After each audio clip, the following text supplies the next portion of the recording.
Welcome back दोस्तों, आप सभी का एक बार फिर से स्वागत है इस सब्जेक्ट सीरीज़ के अंदर। सब्जेक्ट का नाम है measurement and metrology. AKTU latest syllabus यानी हमारी जो BME सीरीज़ कोर्स चल रही है उसके ऊपर ये पूरा का पूरा सब्जेक्ट बेस्ड है।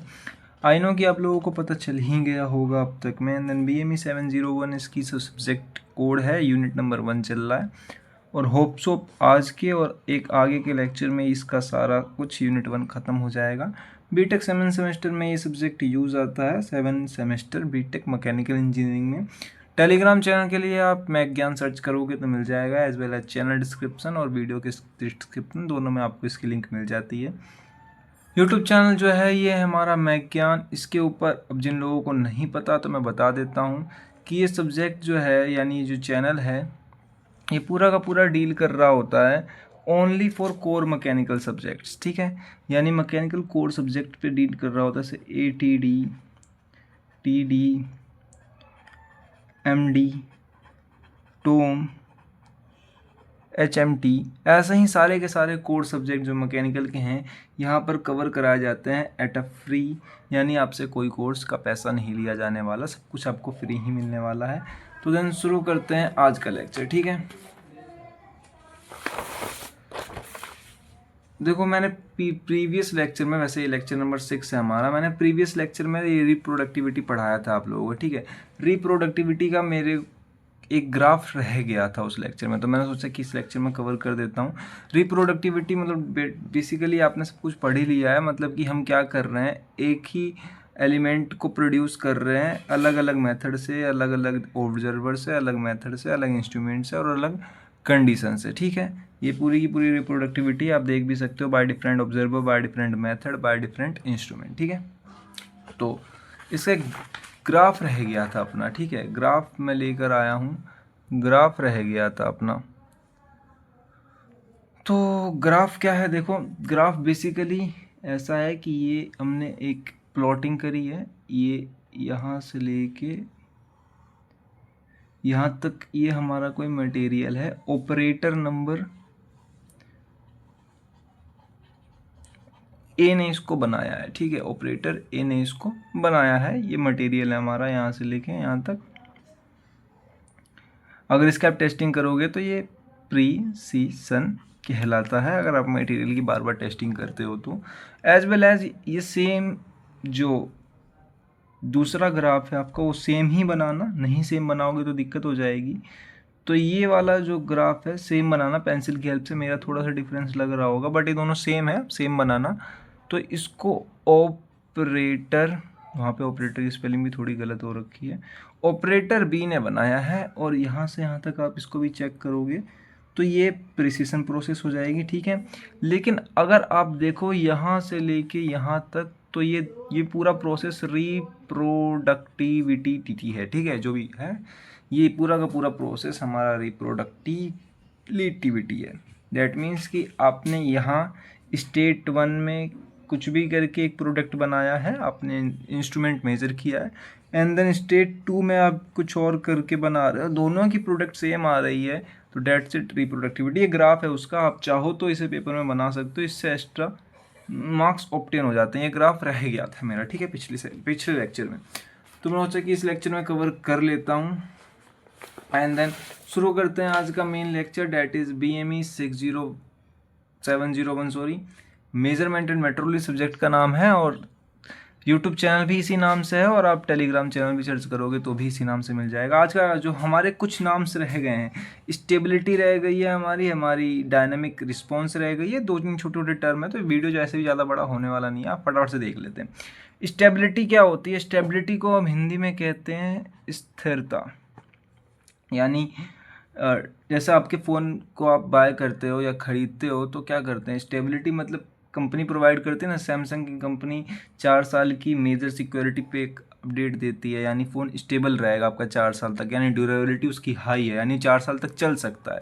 वैसे ही stability is the ability of a measuring instrument, कोई मेजरिंग इंस्ट्रूमेंट की है, टू मेंटेन इट्स एक्यूरेसी, मतलब हमारा कोई मेजरिंग इंस्ट्रूमेंट हमारी उसकी एक्यूरेसी यानी नापने की जो क्षमता थी और प्रिसिशन यानी उसकी सटीकता over a long period time यानी बहुत दिनों बाद भी विदाउट सिग्निफिकेंट ड्रिफ्ट और चेंज इन रिजल्ट सेम रहती है। ठीक है, बहुत दिनों बाद भी सेम रहती है, मेंटेन रहती है और कोई रिजल्ट में चेंज नहीं होता है उसके, तो यही होती है स्टेबिलिटी। ठीक है, ये टेक्निकल डेफिनेशन थी, अगर बहुत शॉर्ट में समझना है एक लाइन में तो यह है consistency of measurement performance over time, कि मेजरमेंट की जो परफॉर्मेंस है वो कंसिस्टेंस रहने वाली है ओवर टाइम के रिस्पेक्ट में। ठीक है, एग्जाम्पल के लिए आप ले सकते हो, बहुत ही सिंपल एग्जाम्पल है कि अ डिजिटल वेइंग मशीन, एक वेइंग मशीन होती है WMC, a digital weighing machine showing the same 1 kg reading over a month for a same standard weight the show goes stability। मतलब कि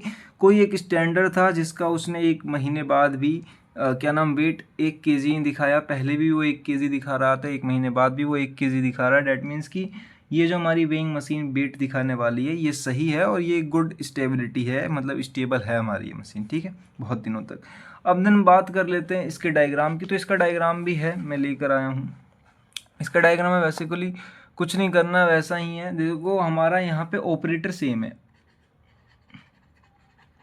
ऑपरेटर ए ही है और यहाँ पर भी ए ही है, मतलब किसी सेम आदमी ने ऑपरेट किया है। डायग्राम में मैं एक चीज़ बताना चाहता हूँ, देखो आपको मैंने ये डायग्राम बनाया था, ठीक है, और ये डायग्राम क्यों कैंसिल कर दिया मैंने, मतलब ये डायग्राम गलत हो गया मेरा, क्यों? क्योंकि देखो यहाँ पर इसकी हाइट यहाँ पर है और देन यहाँ पर ये है, तो आप देखोगे ना तो ये डिफरेंस आ गया था, ये एच का डिफरेंस आ गया था मेरे में, इसलिए डायग्राम पूरा का पूरा कैंसिल करना पड़ा मेरे को। यानी ध्यान देना कि जो जो ग्राफ इधर प्लॉट कर रहे हो ना वही सेम ग्राफ इधर भी प्लॉट करना। ठीक है, पेपर में तो पहले पेंसिल से बना लेना या प्रैक्टिस कर लेना अच्छी खासी। अब मैं दिखाता हूँ कि देखो एक्चुअली में डायग्राम कैसे था। देखो एक्चुअली में मेरे दोनों ग्राफ दूसरी बार भी काफ़ी हद तक थोड़े से अलग बने हैं, पर एक्चुअली में हाइट सेम थी तो मैंने रहने दिया, बट आपको बता रहा हूँ कि ग्राफ सेम ही बनाना। टाइम, अब देखो स्टेबिलिटी क्या है कि हमारा ये कोई एक मेजरमेंट इंस्ट्रूमेंट है जिसको टाइम 1 पे ये इतना % हमें क्या दे रहा है, एक्यूरेसी और प्रिसिशन दे रहा है, और टाइम 2 यानी मान लो अभी ये 1 साल पहले एंड ये 2 साल बाद, मतलब 1 साल पहले की ये रीडिंग है हमारी और ये अभी नाउ प्रेजेंट की है, तो अभी भी ये हमें उतनी दे रहा है। इसकी स्टेबिलिटी फिक्स है, मतलब ना बढ़ रही है ना घट रही है, तो डेट मीन्स स्टेबिलिटी फिक्स है। ये ग्राफ आप बना सकते हो उसके अंदर, स्टेबिलिटी के अंदर। देन दूसरा टॉपिक आता है हमारा रेंज। ठीक है, रेंज भी इम्पोर्टेंट, मतलब ये सारे के सारे टॉपिक आपके 2 मार्क्स के लिए इम्पोर्टेंट है, कोई भी 7 मार्क्स में नहीं आएंगे, और आते हैं अगर 7 मार्क्स में तो कंबाइन होकर आने वाले हैं, मतलब एक साथ बहुत सारे पूछ लिए जाएंगे, 2 3 4 5, तो आपको उनके साथ एक साथ डील नहीं करनी है, सबको थोड़ा थोड़ा लिखते चलना। तो रेंज इन मेट्रोलॉजी, ठीक है, हम मेट्रोलॉजी लिख लो या फिर मेजरमेंट भी लिख सकते हो, आपको जो इच्छा। तो range in a minimum to maximum value of a quantity that a measuring instrument can be measure accurately. मतलब मैं सिंपली बताऊं तो एक रेंज ऐसी चीज़ है कि एक मेजरिंग में एक मेजर जो हमारा मेजरिंग इंस्ट्रूमेंट है वो कितनी लो और कितनी हाई वैल्यू कैलकुलेट कर सकता है या मेज़र कर सकता है एक्यूरेटली। ठीक है, एक्यूरेटली मतलब बिल्कुल सही।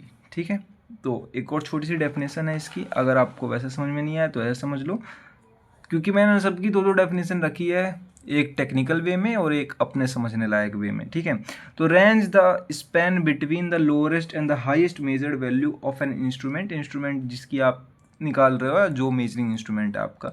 एग्जाम्पल भी लेकर आया हूँ मैं सारे ही का, क्योंकि एग्जाम्पल आप पेपर में लिखोगे तो बहुत अच्छा लगता है और नंबर भी एक्स्ट्रा मिलते हैं। एग्जाम्पल क्या है कि एक थर्मोमीटर जो होता है ना मार्क्ड करा जाता है 10 डिग्री से लेके 110 डिग्री तक मेजर करने के लिए, लेकिन उसकी मेजरिंग रेंज जो होती है ना वो 120 के ऊपर नहीं जाती है। ठीक है, मेजरिंग रेंज उसकी 120 डिग्री से होती है एक थर्मामीटर की, जो आप यूज़ करते हो बेसिकली बुखार जाँच करने के लिए।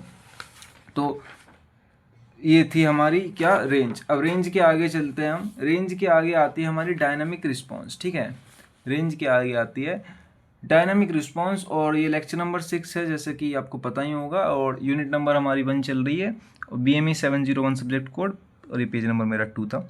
तो डायनामिक रिस्पांस, डायनामिक रिस्पांस देखो क्वेश्चन टॉपिक जो है हमारा 2 मार्क्स में सिंपल पूछ लिया जाएगा, क्योंकि अच्छा टॉपिक है। ठीक है, 2 मार्क्स में पूछ लिया जाएगा और कंबाइन करके 7 मार्क्स में। तो dynamic response is the behaviour, देखो यहाँ पे बिहेवियर की स्पेलिंग मैंने गलत लिख दी थी, तो आप थोड़ा ध्यान देना और ऐसी कटपिट मत करना पेपर में। The dynamic response is the behavior of a measuring instrument when it measure time vary quantity.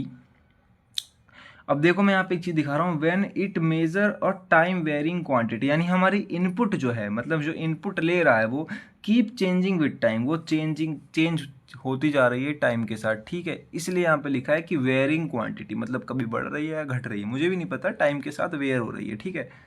It show how quickly और एक्यूरेट द इंस्ट्रूमेंट फॉलोज दो चेंज।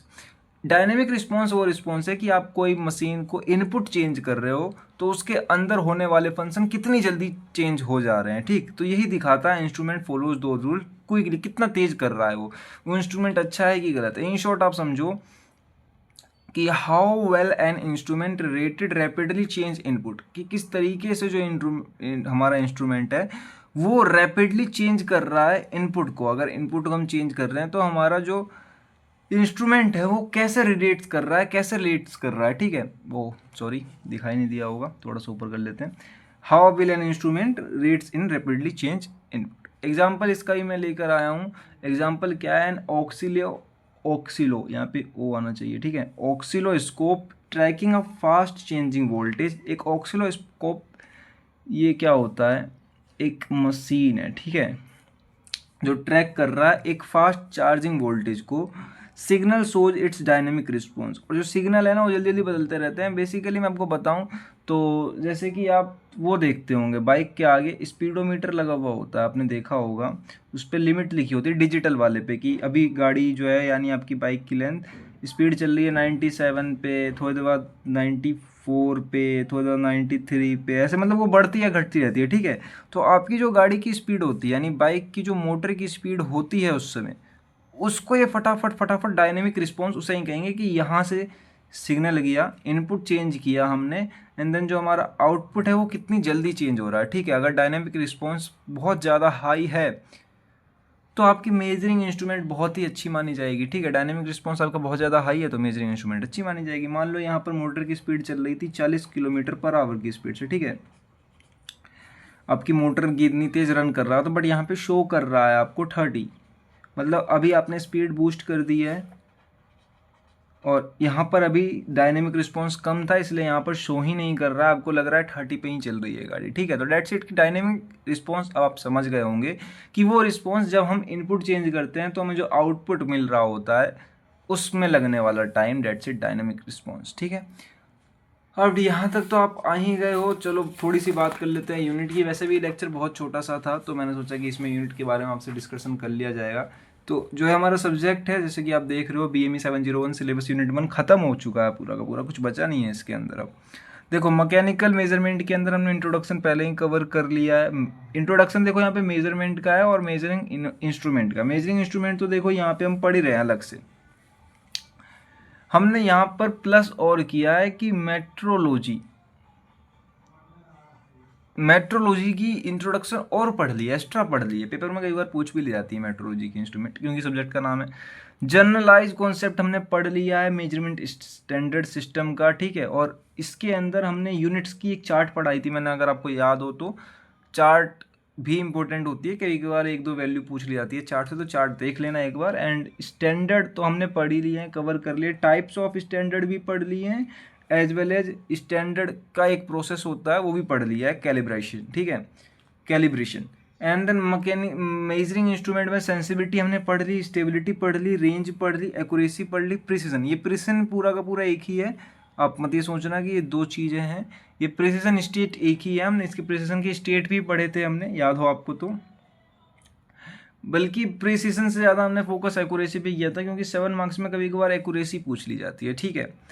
एंड आगे डायनेमिक रिस्पॉन्स हमने आज पढ़ लिया, रिपीटेबिलिटी हमने आज पढ़ लिया, ठीक है। उसके अलावा हमारा बाकी रह जाता है, देखो क्या बच गया है। कैलिब्रेशन हमने पहले ही पढ़ लिया है, ठीक है। तो हमारा यहाँ पे बचता है देखो ये दो टॉपिक, एरर। ये लास्ट वीडियो लेकर आऊँगा मैं इस पूरे के पूरे यूनिट के ऊपर एरर का। और एरर के अंदर हम सोर्स ऑफ एरर, मतलब एरर कैसे जनरेट हो रहा है, कहाँ से बन रहा है, और बेसिकली एरर के हम दो तरीके पढ़ेंगे, या फिर कह लो कि एरर उस दो तरीके से ही क्या करा जाता है, दिखाया जाता है, ठीक है, शो करा जाता है। एरर को दिखाने के सिर्फ दो ही तरीके हैं। बाद बाकी टाइप्स ऑफ एरर पढ़ेंगे, इसके अंदर रैंडम एरर आता है, सिस्टमेटिकली एरर आता है, ठीक है। सिस्टमेटिकल को देखो मैंने क्या लिख रखा है, सिस्टेस्टिकल, तो ये सिस्टमेटिकल एरर आता है, उसके अंदर analysis of systematical error, random error आता है। करेक्शन शायद से टॉपिक ये जो है, ये वाला टॉपिक हमारे सिलेबस में है, बट एक दो लाइन की डेफिनेशन है इसकी, तो इस टॉपिक को मैं रहने दूंगा। अगर आपको जानना है तो आप इसको क्रोम से कवर कर सकते हैं। Correction is not like correction, मतलब मुझे समझ में नहीं आ रहा है कि अपने टॉपिक में कितना बड़ा है। वैसे ये टॉपिक ज़्यादा बड़ा नहीं है, आप वैसे चाहो तो इसे क्रोम से चेकआउट कर सकते हो। डायमेंशनल ज्योमेट्री टॉलरेंस ये है क्या, देखो कैलिब्रेशन और डायमेंशन ये दोनों एक ही टॉपिक है हमारे, ठीक है, बट हमने ये पढ़ लिया है, ये पढ़ लिया है हमने। इसका मतलब मैं अभी बता दूं आपको, तो ये हमारी एक कोई अगर मेजरिंग इंस्ट्रूमेंट मेजर कर रहे हैं इसको, तो ये हमारा स्टैंडर्ड हो गया। तो इससे इस दूसरे वाले जो हमारी वर्क पीस है इसको हम कंपेयर कर रहे होते हैं कि कितना फालतू है या कितना कम है। तो यही होता है कैलिब्रेशन। इसमें डायमेंशन देखी जाती है, इसकी लेंथ ब्रेथ हाइट देखी जाएगी, एंड ज्योमेट्रिक टोलरेंस देखी जाती है। अगर आपने शाफ्ट पढ़ी होगी तो उसके अंदर आपको पता होगा टोलरेंस क्या होती है, ठीक है। तो ये टॉपिक ज़्यादा बड़ा नहीं है, और मैं सोच रहा हूँ कि ये टॉपिक जो है ना, ये टॉपिक नेक्स्ट लेक्चर में ही कवर करूँ। मतलब ख़त्म ही हो गया इस टॉपिक के अंदर। मैं आपको यहाँ पे, अगर आप नेट पे भी सर्च करोगे तो एक छोटी सी डेफिनेशन आती है, और ये टॉपिक पूछा भी नहीं जाने वाला है AKTU के अंदर, क्योंकि एक डेफिनेशन वो लोग कैलिब्रेशन पूछ लेंगे तो कैलिब्रेशन के अंदर ही अपने आप ही आ जाता है, कुछ अलग चीज़ नहीं है, इसी का पार्ट है, दोनों एक ही चीज़ है। आपने इसे पढ़ लिया है तो ऑल इज वेल। मैं सोच रहा हूँ कि इस टॉपिक को भी रहने दूँ, दो टॉपिक हमने छोड़ दिए इस यूनिट 1 से, इतने इंपॉर्टेंट भी नहीं है और अकेले पूछे भी नहीं जाने वाले। इसका नाम पे यही पूछा जाएगा हर बार। और करेक्शन क्या है, एरर आपने पढ़ ली है तो करेक्शन अपने आप ठीक हो जाएंगे। करेक्शन का मतलब मुझे खुद नहीं पता चल रहा है इसमें सिलेबस में डाल क्यों रखा, करेक्शन है क्या, कि एरर के करेक्शन करने हैं आपको या एरर को फाइंड करना है, ठीक है। एंड देन आगे बात करते हैं सेंसर एंड ट्रांसड्यूसर। तो टाइप्स ऑफ सेंसर्स हमने कवर कर लिए, देयर कैरेक्टरिस्टिक भी। देखो अब यहाँ पर भी एक बात थी जो मेरे को कंफ्यूजिंग लगी थी, मैं बता देता हूँ कि इनके अंदर भी ना, देखो टाइप सेंसर ट्रांसड्यूसर के अंदर भी ना थर्मोकपल, थर्मोकपल हो गई, RTD हो गई और LVTD हो गई, ठीक है। ये तीनों के तीनों इम्पोर्टेंट हैं sensor, but I don't know ये अपने सिलेबस में है कि नहीं, क्योंकि यहाँ पे सिर्फ टाइप्स ऑफ सेंसर जो हमने पढ़ दिए, टाइप्स ऑफ ट्रांसड्यूसर हमने पढ़ लिए हैं, एंड देन उनकी कैरेक्टरिस्टिक भी पढ़ ली है। अब उन टाइपों को भी क्लासिफिकेशन करना है कि नहीं ये नहीं पता, ठीक है। तो वैसे पूछा भी नहीं गया है कभी AKTU में ये रैंडमली, वैसे है इसके अंदर पर कभी AKTU में पूछा नहीं गया, तो हम ये भी स्किप कर रहे हैं, ठीक है। अगर आपको पढ़ना है तो आप इसे इंटरनेट से गो थ्रू कर सकते हो, ज़्यादा बड़ा टॉपिक नहीं है, पर सबकी डिटेल्ड डायग्राम है, एंड देन उसकी क्लासिफिकेशन है, डायग्राम की वर्किंग है, डायग्राम के कॉम्पोनेंट की वर्किंग है, तो वो आप वहाँ से देख सकते हैं। तो आज के लिए बस इतना ही, मिलते हैं आपको नेक्स्ट लेक्चर में।